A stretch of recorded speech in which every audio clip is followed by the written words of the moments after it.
Frères et sœurs, je pense que la plupart d'entre vous, vous étiez là dimanche dernier à une des messes de la paroisse. Et rappelez-vous, je vous avais exhorté sur la curiosité, être curieux de Dieu. Et dans l'Évangile, on avait été étonnés parce que, en gros, Saint Pierre était en train de se planter magistralement avec cette réaction de Jésus qui lui dit « Arrière Satan ». Mais là, l'Évangile, des épisodes se sont passés depuis dimanche dernier. Et en fait, on a l'impression que les disciples n'ont absolument pas avancé. Les disciples reçoivent une deuxième fois l'annonce de la passion et une nouvelle fois, j'allais dire, cela bug. Ça bloque toujours. Qu'est-ce que nous dit saint Marc? Les disciples ne comprenaient pas ces paroles et ils avaient peur de l'interroger. Alors que se passe-t-il? Il y a comme une incuriosité flagrante chez les disciples. Il y a même une gêne qui s'installe, un silence entre les disciples et Jésus lui-même. Saint Marc précise, ils se taisaient. On a l'impression qu'ils ont le Christ sous les yeux et qu'ils ne voient pas, qu'ils ont le Christ qui leur parle et qu'ils n'entendent pas, qu'ils ont le Christ qui les enseigne et qu'ils ne cherchent pas. En fait, dans cet évangile, j'ai l'impression que Jésus vient dénoncer une curiosité qui est mal placée. Il délaisse les disciples, il délaisse la curiosité de Dieu, ils ne posent pas de questions à Jésus, ils se taisent, mais ils en viennent à une curiosité déplacée. Écoutez bien, savoir qui était le plus grand. Vous voyez, c'est intéressant. Permettez-moi de faire une conclusion sûrement un peu trop rapide, mais c'est comme si jamais manquer de curiosité à l'égard de Dieu, ne pas chercher à comprendre son enseignement, en vient à rendre notre curiosité insipide, creuse, voire égoïste. Et là, il y a un silence qui s'instaure. Oui, je crois que l'écoute de Dieu et une plus grande curiosité à son égard qualifieraient nos discussions entre nous, nous feraient sortir de certains dialogues mondains où finalement, comme les disciples, nous ne sommes pas loin de chercher qui est le plus grand.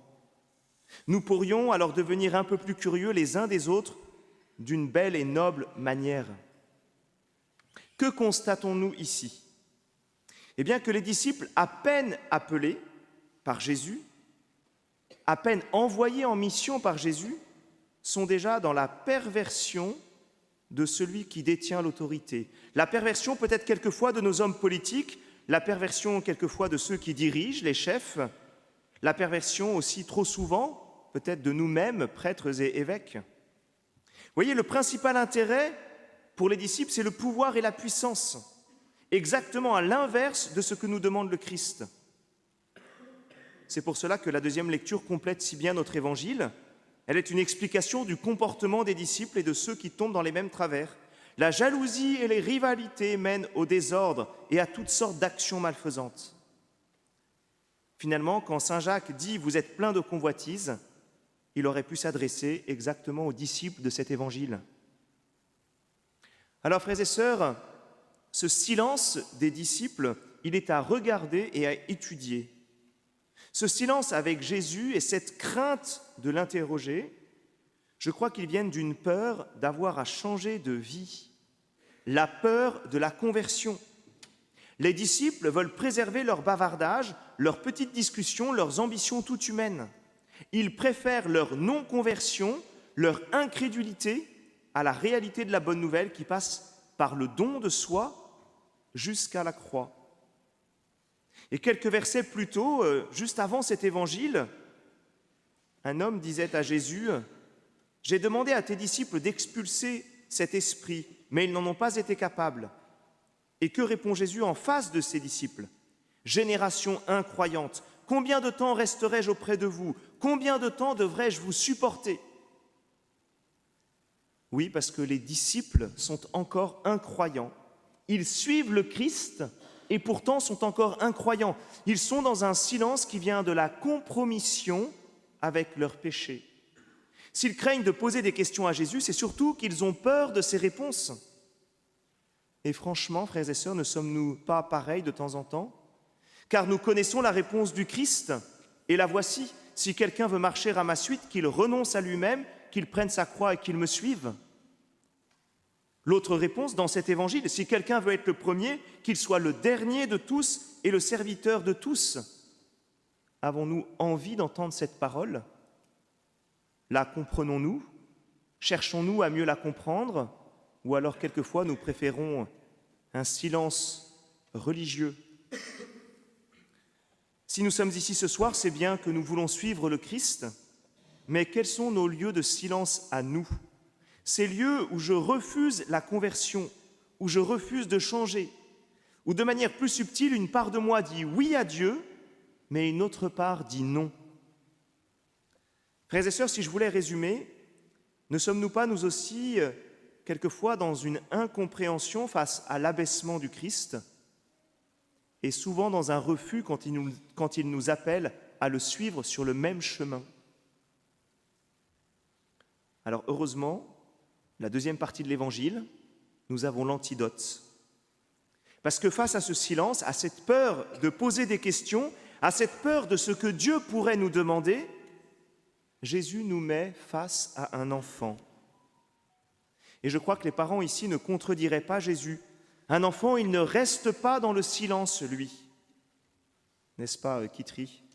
Un enfant, ça fait du bruit, ça s'agite, mais surtout ça pose des questions. Cela ne reste pas dans l'incompréhension. D'ailleurs, jusqu'à quelquefois gêner les parents. Petite expérience plusieurs fois vécue, c'est tellement drôle que quelquefois dans la rue, un enfant dit devant moi à ses parents « Pourquoi le monsieur, il porte une robe ?» Vous voyez, l'enfant interroge, car il sait qu'il ne sait pas et il n'en a pas honte. De plus, il reçoit la réponse de l'adulte avec confiance, comme une parole d'autorité. Voyez quel chemin nous avons à retrouver pour devenir comme des enfants face à Jésus.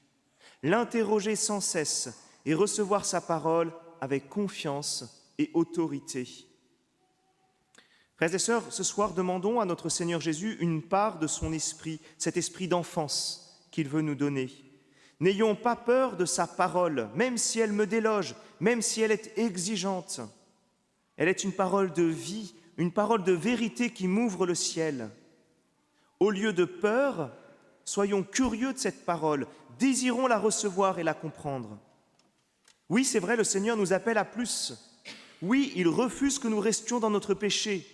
Oui, il nous appelle à la conversion. Et c'est une bonne nouvelle pour nous.